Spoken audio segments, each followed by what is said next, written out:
सभी दोस्तों को राम राम। दोस्तों, हम लोग जो बात कर रहे हैं राजस्थान का इतिहास चल रहा था।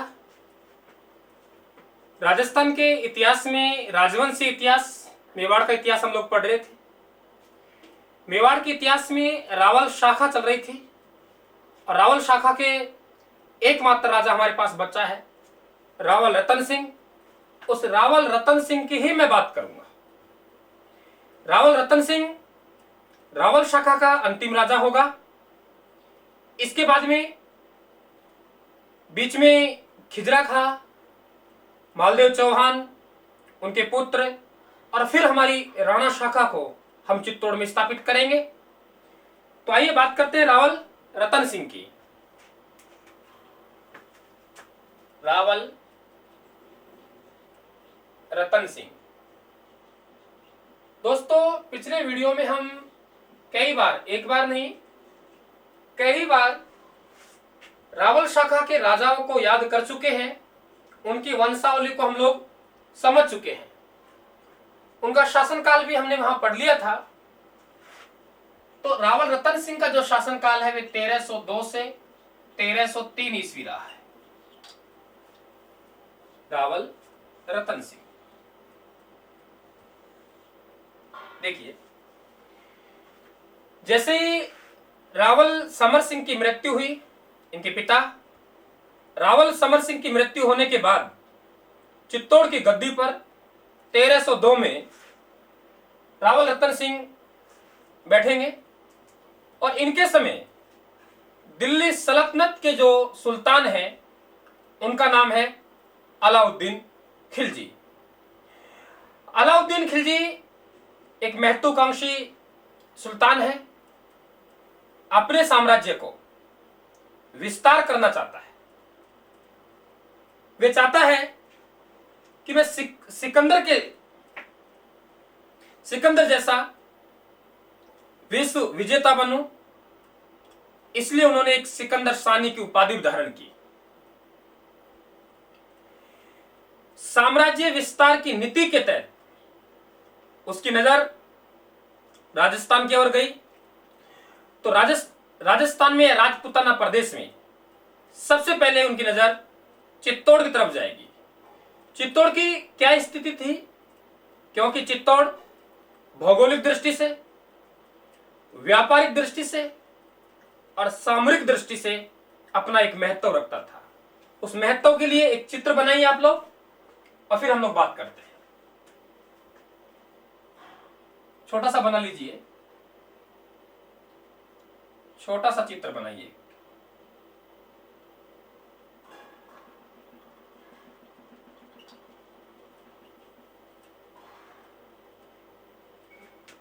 इधर यहां लिखिए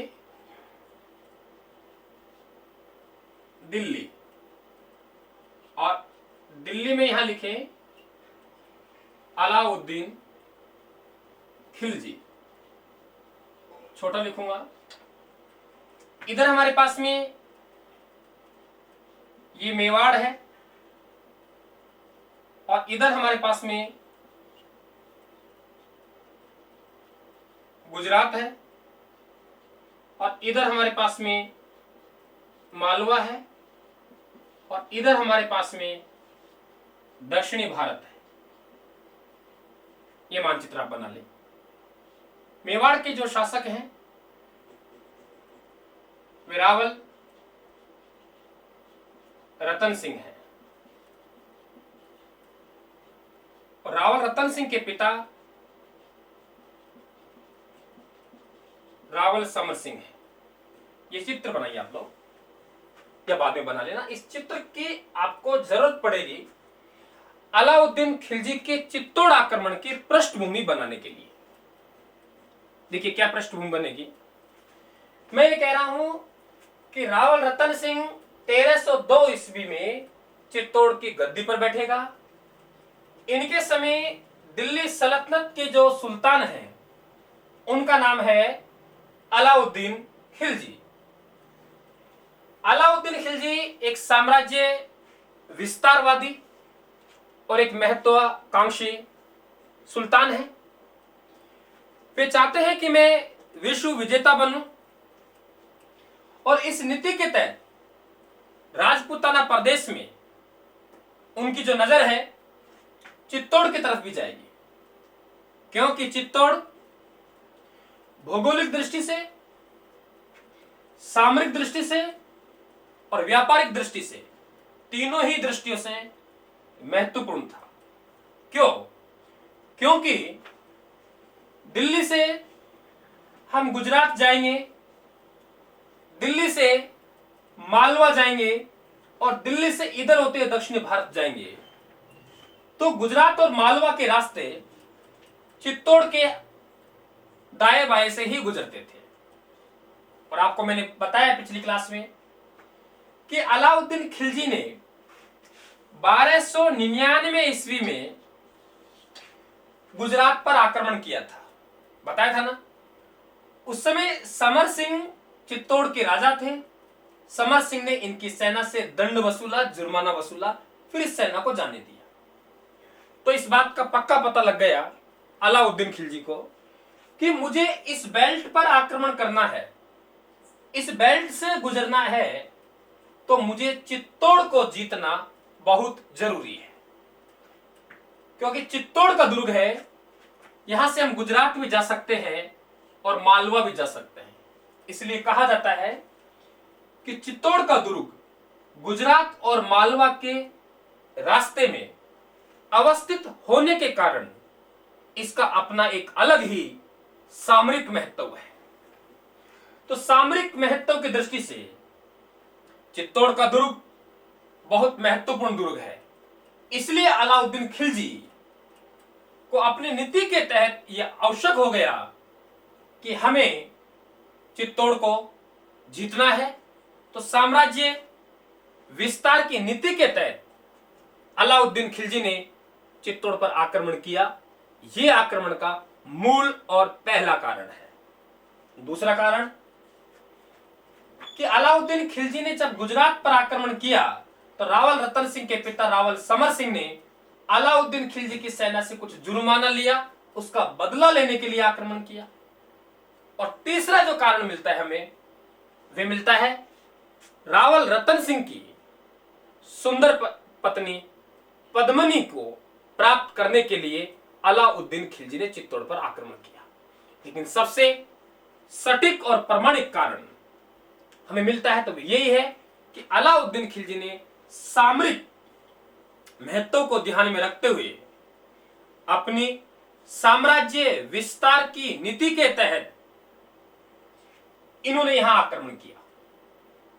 क्लियर? एकदम। चलिए, पद्मिनी का क्या कारण है उसे मैं पढ़ा रहा हूं आपको।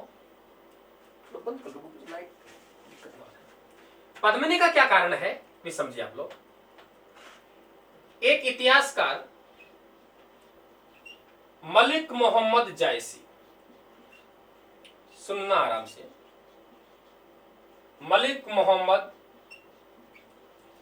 जायसी, इन्होंने 1540 में एक ग्रंथ लिखा जिसका नाम है पद्मावत। कब लिखा? 1540 में। लिखने दो, आराम से समझेंगे, फिर आराम से समझेंगे। इसके अनुसार एक द्वीप पड़ता है सिंहल द्वीप, और यह पड़ता है श्रीलंका में। यहां के एक राजा जिनका नाम है गंधर्व सेन,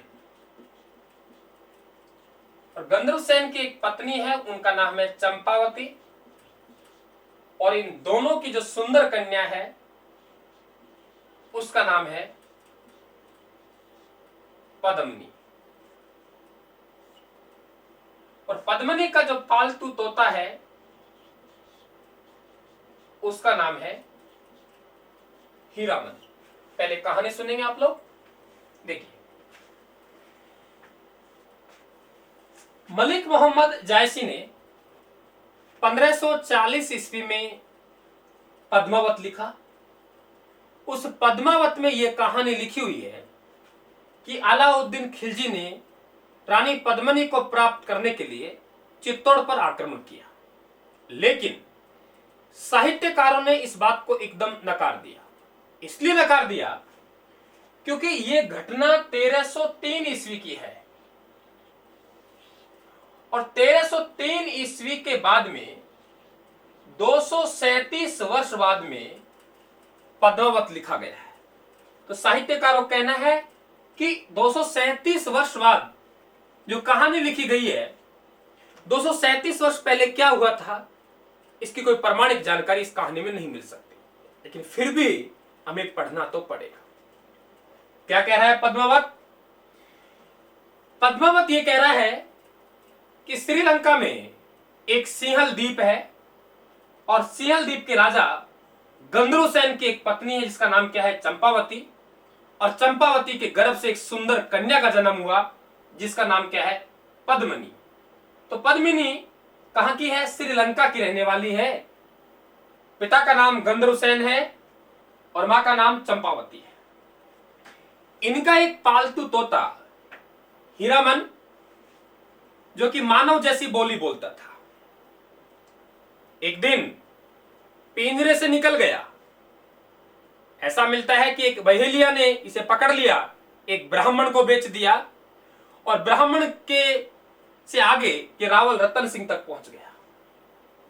हीरामन एक ऐसा तोता जो मानव जैसी बोली बोलता था, तो हीरामन तोता कहां पहुंच गया? रावल रतन सिंह के पास पहुंच गया। कहानी समझ में आ गई यहां तक?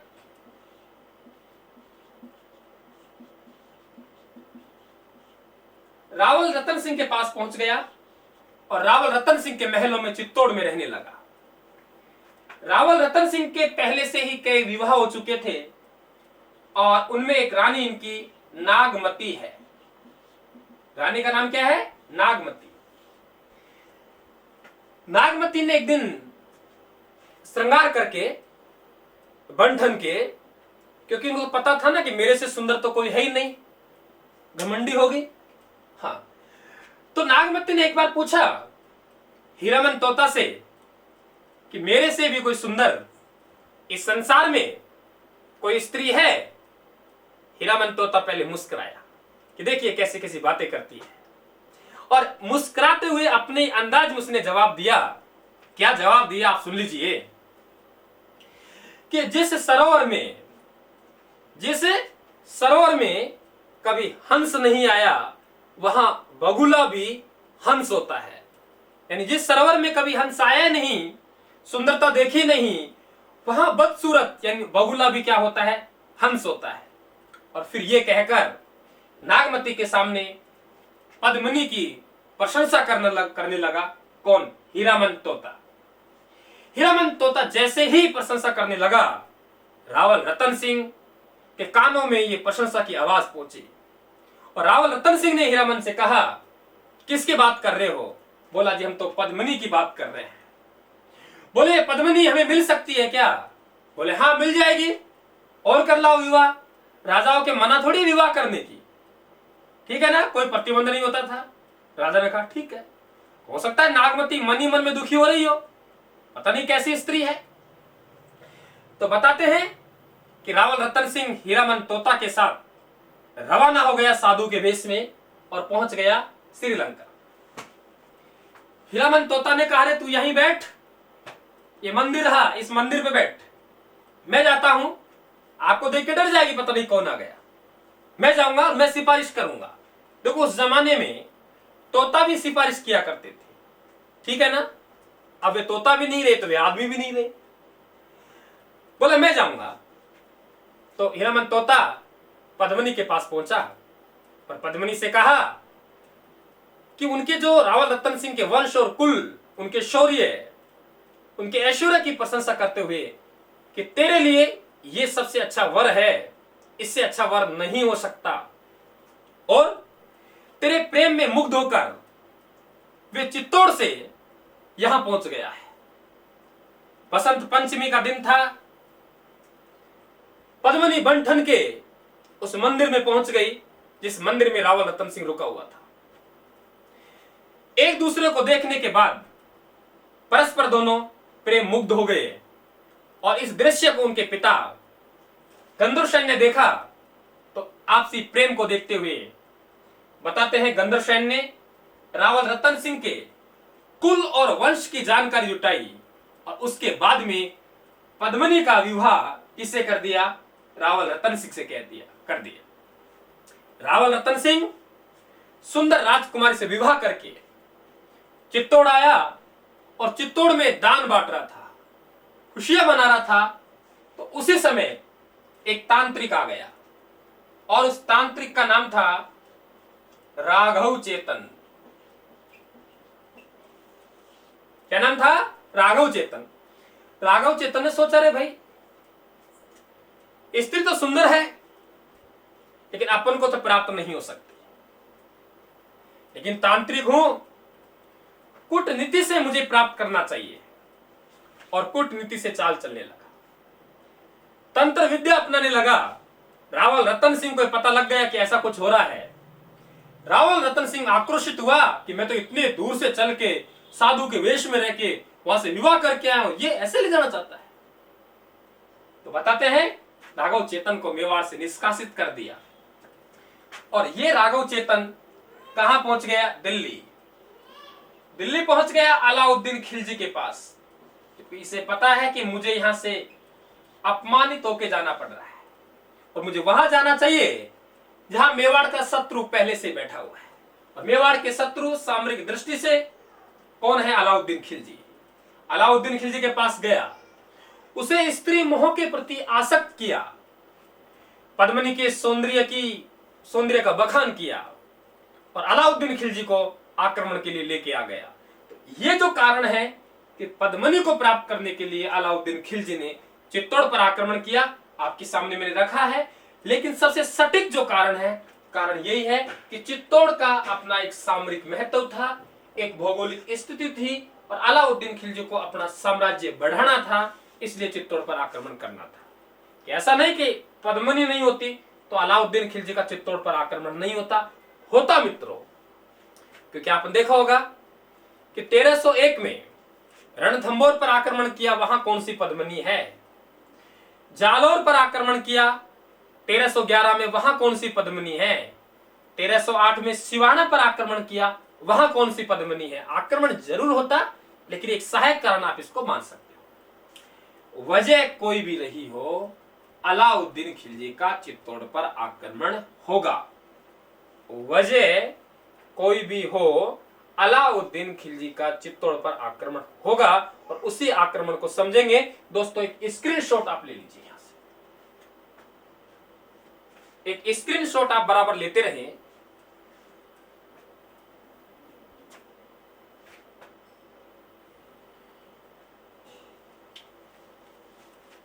भाई हम लोगों ने यहां यही पढ़ने का प्रयास किया है कि अलाउद्दीन खिलजी के आक्रमण की क्या वजह रही, उसने चित्तौड़ पर आक्रमण क्यों किया।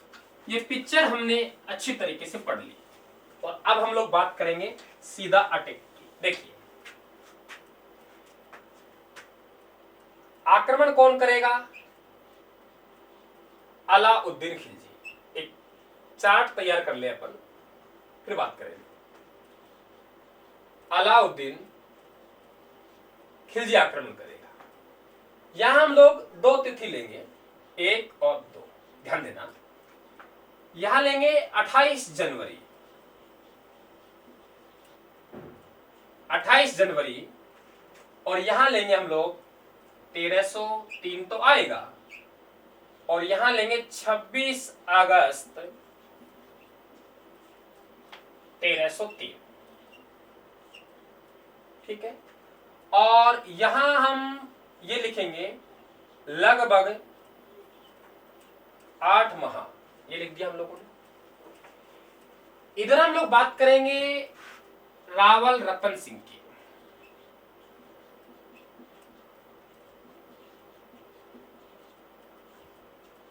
रावल रतन सिंह की जो रानी है उनका नाम तो पद्मिनी है, और एक रानी है उनका नाम है नागमती, जो हम लोगों ने बात की थी। दूसरा हम लोग यहां लिखेंगे सेनापति।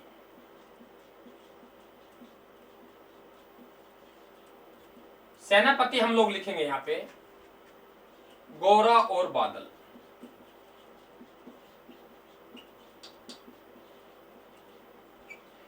गोरा यहां लिखेंगे चाचा और बादल लिखेंगे भतीजा। और यहां लिख देंगे चित्तौड़ का पहला शाखा,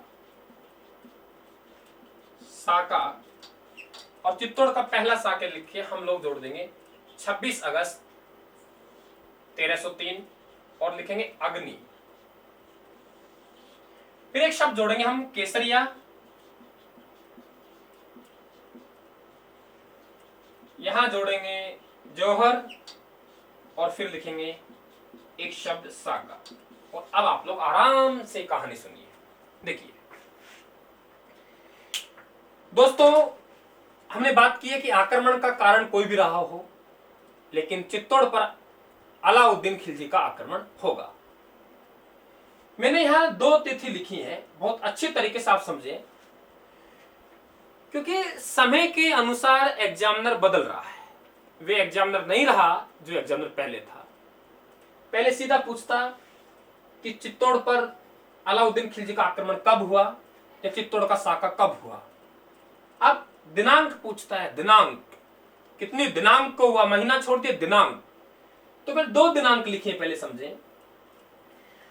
अलाउद्दीन खिलजी की जो सेना है दिल्ली से रवाना होगी तो वे 28 जनवरी 1303 ईस्वी को होगी। और अलाउद्दीन खिलजी का जो चित्तौड़ के दुर्ग पर अधिकार होगा वे अधिकार 26 अगस्त 1303 ईस्वी को होगा। दोनों तिथियों में अंतर समझ लें। कई जगह फरवरी का महीना दिया हुआ है जो कि गलत है। डॉक्टर गोपीनाथ शर्मा ने स्पष्ट रूप से 28 जनवरी दिया हुआ है।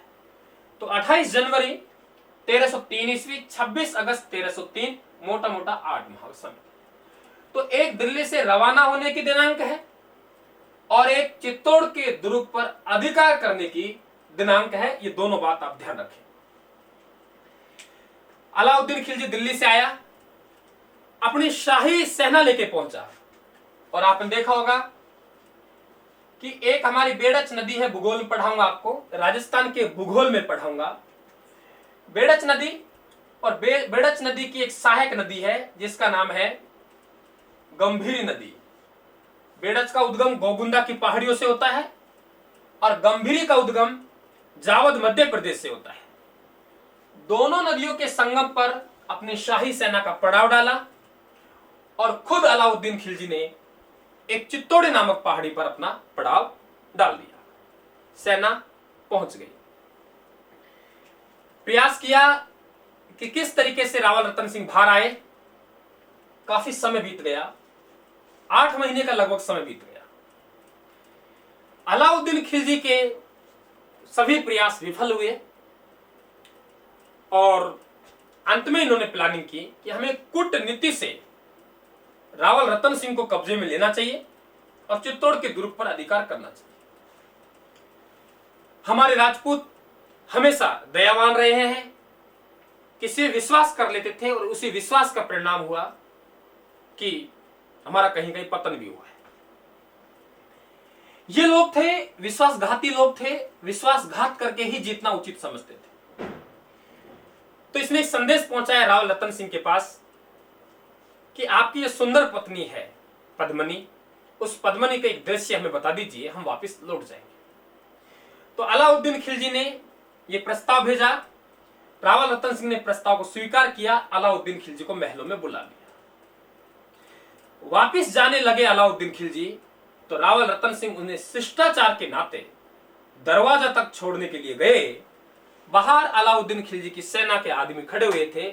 रावल रतन सिंह को बंदी बना लिया और रावल रतन सिंह को बंदी बना के दिल्ली ले गए। समझ में आ गया? दिल्ली ले गए और एक प्रस्ताव पद्मनी के पास पहुंचाया कि यदि पद्मनी हमारे शाही हरम में आ जाए, अलाउद्दीन खिलजी की हो जाए, तो रावल रतन सिंह को हम लोग छोड़ देंगे। ये बात पद्मनी तक पहुंची तो पद्मनी ने एक प्रस्ताव बनाया कि मैं अकेले नहीं, मैं 1600 राजपूत सहेलियों के साथ शाही हरम में आने के लिए तैयार हूं, आप हमें बुला लीजिए। प्रस्ताव दिल्ली पहुंचा, प्रस्ताव स्वीकृत हुआ और प्रस्ताव के अनुसार पद्मिनी ने तैयारी करनी शुरू की। लेकिन जहां 1600 सहेलियों की बात हुई, वहां पे 1600 राजपूत योद्धा तैयार किए और उन्हें महिलाओं के कपड़े पहना दिए। यहां से रवाना हुए 1600 राजपूत सैनिक महिलाओं के वेश में, और खुद पद्मिनी दिल्ली के पास पहुंचकर एक संदेश पहुंचाया कि हम शाही हरम में आने से पहले एक बार अपने पति रावल रतन सिंह से मिलना चाहते। फिर प्रस्ताव को स्वीकार किया। अलाउद्दीन खिलजी ने अनुमति दी कि इनको मिलने दीजिए। 1600 राजपूत सैनिक दासियों के वेश में अंदर प्रवेश कर गए। रानी पद्मिनी रतन सिंह के पास पहुंची। योजना मुताबिक पद्मिनी ने रतन सिंह को बाहर किया और ये जो राजपूत सैनिक हैं, ये खिलजी सेना पे टूट पड़े और वहां से रावल रतन सिंह को छुड़वाकर चित्तौड़ पहुंच गए। पीछे से पता लगा अलाउद्दीन खिलजी को, तो वे शाही सेना लेकर चित्तौड़ पहुंच गए। दोनों सेनाओं के बीच में लड़ाई हुई। राजपूत योद्धाओं को पता लगा कि हम पार पड़ने वाले नहीं है, तो केसरिया वस्त्र धारण किए और युद्ध करते हुए वीर गति को प्राप्त हो गए। और एक शब्द आया हमारे पास में, केसरिया। जौहर और साका, ये क्या होता है सुन लीजिए। ये केसरिया और जौहर दो शब्द हैं। केसरिया अलग है और जौहर अलग है, और फिर बनेगा साका। तब राजपूत योद्धाओं को युद्ध में जीतने की आशा दिखाई नहीं देती थी, तो वे केसरिया वस्त्र पहनकर शत्रुओं पर टूट जाया करते थे। तो रावल रतन सिंह के सेनापति गोरा और बादल, ध्यान देना, केसरिया करेंगे। केसरिया मतलब राजपूत योद्धा केसरिया वस्त्र धारण कर शत्रु सेना पे टूट पड़ना और वीर गति को प्राप्त हो जाना, यह शब्द कहलाता है केसरिया। राजपूत रानियों को पता लग जाता है कि विजय प्राप्त नहीं होगी, तो वे अपनी इज्जत को सुरक्षित करते हुए वे अपनी भी जान दे दिया करती थी, या तो अग्नि में कूद जाती या जल में कूद जाती थी और आत्महत्या कर लेती। इसे कहते हैं जौहर। तो केसरिया और जौहर मिलेगा तो ये क्या कहलाएगा, साका। केसरिया अलग है, पुरुष करेंगे, जौहर अलग है, महिलाएं करेंगी, दोनों मिल जाए क्या कहलाएगा, साका। तो यहां चित्तौड़ का साका होगा। और 26 अगस्त 1303 ईस्वी को अलाउद्दीन खिलजी का चित्तौड़ पर अधिकार हो जाएगा। कब? 26 अगस्त 1303 ईस्वी को अलाउद्दीन खिलजी का चित्तौड़ पर अधिकार हो जाएगा। केसरिया करेंगे रावल रतन सिंह खुद और उनके सेनापति गोरा और बादल। देखो हम लोग कई बार ये पढ़ते हैं, गोरा और बादल पद्मिनी के चाचा भतीजा थे। नहीं दोस्तों, एक पद्मिनी का चाचा था, दूसरा पद्मिनी का भाई था। चाचा भतीजी का भाई भतीजा, आपस में दोनों का संबंध चाचा और भतीजा का था। यानी गोरा चाचा था और इसका भतीजा बादल था। गोरा पद्मिनी का भी चाचा था और बादल का भी चाचा था। पद्मिनी के भाई बादल सिंह थे। अगर दोनों को जोड़ेंगे पद्मिनी से, तो एक चाचा और एक भाई, दोनों को आपस में जोड़ेंगे तो चाचा और भतीजा। इनके नेतृत्व में केसरिया हुआ। और पद्मिनी और नागमती के नेतृत्व में, पहले ही बता चुका हूं कि नागमती भी रतन सिंह की पत्नी है, इनके नेतृत्व में केसरिया होगा। और ये चित्तौड़ का साका कहलाएगा। 26 अगस्त 1303 ईस्वी को चित्तौड़ पर अधिकार हो जाएगा। और हम लोग बात करें गोपीचंद शर्मा की, तो गोपीचंद शर्मा ने एक बात कही है कि इस चित्तौड़ के घेरे में रावल रतन सिंह के काम आ जाने पर जो पूरी की पूरी रावल शाखा है ये समाप्त हो गई, क्योंकि रतन सिंह यहां मारा गया, इनके वंशज मारे गए। तो ये रावल रतन सिंह रावल शाखा का अंतिम राजा होगा और रावल शाखा हमारी यहां समाप्त हो जाएगी। सुनते जाना कहानियां। देखिए इसका मतलब यह हुआ कि 26 अगस्त 1303 ईस्वी को, कब? 26 अगस्त 1303 ईस्वी को चित्तौड़ पर अलाउद्दीन खिलजी का अधिकार हो जाएगा।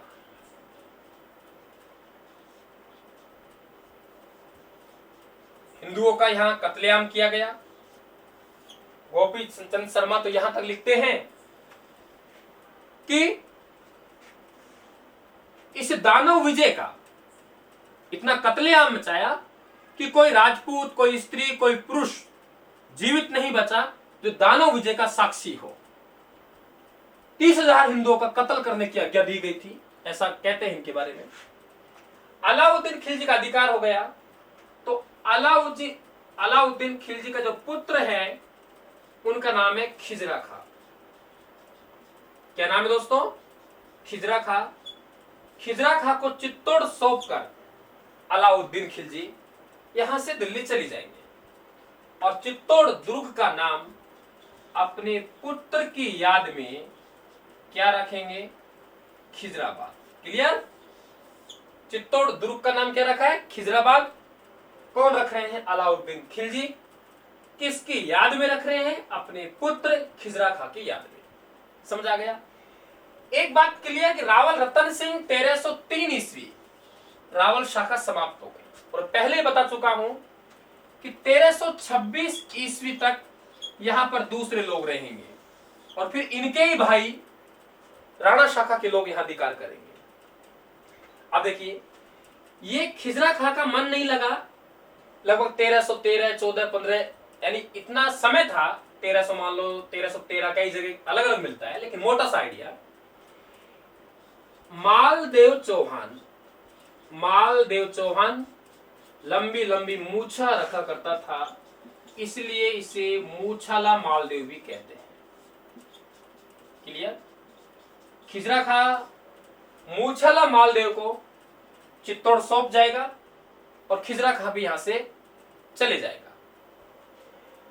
मालदेव चौहान के पुत्र कई जगह बनवरी मिलता है तो कई जगह जयसिंह या जैसा मिलता है। ये बनवरी जो आपके रणकपुर प्रशस्ति है, रणकपुर प्रशस्ति के अनुसार बनवरी है। और डॉक्टर ओझा जो पहले पढ़ा चुका हूं, डॉक्टर ओझा का मतलब गौरी शंकर हीराचंद ओझा, बहुत विस्तार से हम लोगों ने बात की है। तो गौरी शंकर हीराचंद ओझा के अनुसार जयसिंह या जैसा और रणकपुर प्रशस्ति के अनुसार बनवरी। यानी मालदेव चौहान के पुत्र का नाम हमें दो अलग अलग मिलते हैं। एक का नाम बनवरी जो कि रणकपुर प्रशस्ति के अनुसार है और दूसरा जयसिंह या जैसा जो कि ओझा के अनुसार है। इनको पराजित किया जाएगा 1326 ईस्वी में। कब? 1326 ईस्वी में। और पहले बता चुका हूं राणा शाखा, आगे बात करेंगे विस्तार से।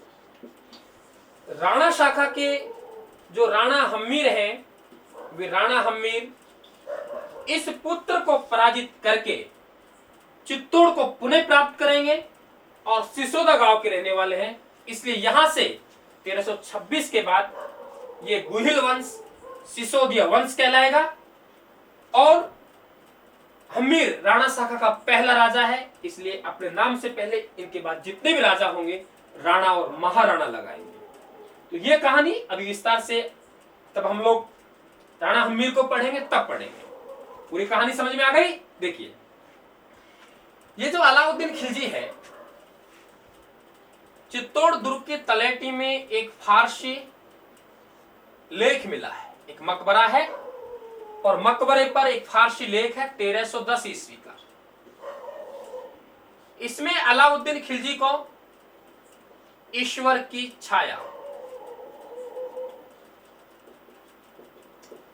संसार का रक्षक, दूसरा सिकंदर जैसी उपाधियां दी गई है। समझाया कि जो फारसी लेख है, एक मकबरा है चित्तौड़ के किले की तलहटी में, उसमें ईश्वर की छाया, संसार का रक्षक, दूसरा सिकंदर और उस समय का सूर्य, उस समय का सूर्य जैसी उपाधियों से नवाजा गया है। फिर से सुने, चित्तौड़ दुर्ग की तलहटी में एक फारसी लेख 1310 ईस्वी का, जिसमें अलाउद्दीन खिलजी को ईश्वर की छाया, संसार का रक्षक, उस समय का सूर्य कहा गया है। पूरी कहानी एकदम क्लियर, मेरे हिसाब से कोई समस्या नहीं होगी। पूरी कहानी एक बार फिर से रिपीट कर दूं, आराम से सुने, कोई जल्दीबाजी ना करें। टारगेट यह है कि हमारा सवाल किसी भी हालात में गलत नहीं जाना चाहिए। इतिहास बार बार कह रहा हूं, जिस प्रकार से घटा उसी प्रकार से आप इतिहास को पढ़ें। 1302 ईस्वी में चित्तौड़ के राजा रावल समर सिंह का निधन हुआ। रावल रतन सिंह चित्तौड़ की गद्दी पर बैठा। रावल रतन सिंह के समय दिल्ली सल्तनत के सुल्तान अलाउद्दीन खिलजी थे, जो कि एक महत्वाकांक्षी और साम्राज्य विस्तारवादी एक सुल्तान थे। उनकी नजर चित्तौड़ की तरफ गई, क्योंकि चित्तौड़ सामरिक दृष्टि से भी बहुत महत्वपूर्ण था। चित्तौड़ की भौगोलिक स्थिति, सामरिक स्थिति, व्यापारिक स्थिति ऐसी थी कि चित्तौड़ पर अधिकार करना अलाउद्दीन खिलजी के लिए बहुत जरूरी हो गया। हालांकि अलाउद्दीन खिलजी के आक्रमण के अलग अलग कारण बताए गए हैं। उन्हीं में से एक कारण पद्मिनी है, और पद्मिनी कौन थी? श्रीलंका के रहने वाली एक सुंदर राजकुमारी थी, जिससे विवाह करेंगे रावल रतन सिंह, और उस पद्मिनी को सौंदर्य से प्रभावित होकर अलाउद्दीन खिलजी से प्राप्त करने के लिए चित्तौड़ पर आक्रमण करेंगे। सटीक आक्रमण साम्राज्य विस्तारवादी नीति के तहत ही हुआ था, और यह कहानी आगे बढ़ी। रावल रतन सिंह को धोखे से बंदी बनाया गया, दिल्ली ले जाया गया। पद्मिनी ने अपनी चतुरता के साथ राजपूत योद्धाओं को दासियों के कपड़े पहना के दिल्ली ले गई और रावल रतन सिंह को वहां से छुड़वाया। पीछे से अलाउद्दीन खिलजी ने आक्रमण किया, लड़ाई हुई। राजपूत योद्धाओं ने केसरिया किया, रानियों ने जौहर किया, और मिला के चित्तौड़ का तीसरा साका हुआ। सॉरी, चित्तौड़ का पहला साका हुआ 1303 में। अग्नि जौहर हुआ। 3 साका होंगे, आगे बात करें। विजय प्राप्त की अलाउद्दीन खिलजी ने तो अपने पुत्र खिजरा खां को चित्तौड़ सौंप दिया। दुर्ग का नाम खिजराबाद रखा। खिजरा खां भी मालदेव चौहान को सौंप के चली जाएंगे। मूछाला मालदेव, जो कि जालोर के कानड़ देव के भाई थे। मालदेव चौहान के पुत्र एक है, नाम अलग अलग मिलते हैं। रणकपुर प्रशस्ति के अनुसार बनवरी, और डॉक्टर ओझा के अनुसार जयसिंह या जैसा। इस पुत्र को राणा शाखा, जो कि हमने विस्तार से पढ़ा है, राणा शाखा के जो पुत्र हैं, राणा शाखा के जो हमीर हैं, वे अटैक करेंगे, और अटैक करके चित्तौड़ पर अधिकार करेंगे और सिसोदिया वंश की स्थापना करेंगे। वंश वे ही है, लेकिन सिसोदा गांव के रहने वाले सिसोदिया वंश कहलाए। पूरी कहानी हमने बहुत विस्तार से पढ़ी है, कोई समस्या नहीं है। तो मित्रों, ये रावल रतन सिंह यानी यहां समाप्त हुए। रावल रतन सिंह अंतिम राजा है रावल शाखा के, ठीक है। अब आपका रावल शाखा यहां कंप्लीट हुई, और मैं उम्मीद करता हूं, और मुझे आशा है, मुझे विश्वास है, और विश्वास के साथ निवेदन कर रहा हूं कि मुझे विश्वास है कि आपके यहां तक का मेवाड़ का इतिहास कंठस्थ हो गया होगा। कोई माय का लाल आपको तोड़ने वाला नहीं है, और इतिहास को हमने उसी तरीके से पढ़ा है जैसे इतिहास घटा है। जैसे इतिहास घटा है उसी तरीके से हमने इतिहास को पढ़ा है, इसलिए इतिहास हमारे समझ में आया है। दोस्तों, एक जिम्मेदारी जो मैं पहले भी आप लोगों को सौंप चुका हूं, आप ईमानदारी से उसका निर्वहन करें। वीडियो को अधिक से अधिक आप शेयर करें, परिवार को बढ़ाएं। नया परिवार है, हम सबको मेहनत करने की जरूरत है, और आप ये तय माने कि भविष्य में रायथान स्टूडेंट्स के लिए बहुत अच्छा करने जाएगा। और हमेशा से रायथान और मैं अशोक कुमार मीणा, हमेशा से एक नीति रही है कि स्टूडेंट्स के लिए जितना अधिक कर सके उतना हम अधिक करें, और प्रयास भी आपको लगा। आप अपने कार्य में लापरवाही मत बनिए। आप अधिक से अधिक शेयर करें, और कमेंट बॉक्स में कमेंट करके जरूर बताएं कि क्या समस्या है, किस तरीके से भी आप लोग काम करें। फालतू की बकवास हम लोग नहीं करते, फालतू की बकवास आप लोग भी ना करें। अगर कोई स्टूडेंट फालतू की बकवास करेगा, उसे यहां ब्लॉक कर दिया जाएगा, यूट्यूब चैनल भी नहीं देख पाएगा। बहुत अच्छी तरीके से हमें पता है कि हमें क्या करना है। 10-12 साल हम लोगों ने गवाए हैं, कौन सी जगह स्टूडेंट हमें क्या देना है वे अपने हम लोग देते रहेंगे। आप आराम से शालीनता के साथ, शिष्टाचार के साथ आराम से आप लोग बात करें, कमेंट करें। स्वागत है आपका। दोस्तों शेयर करना अधिक से अधिक। आगे हम लोग बात करेंगे ये जो राणा शाखा है, राणा शाखा किस प्रकार से चलेगी। तो आप सभी को मेरी तरफ से बहुत बहुत धन्यवाद। राम राम साहब।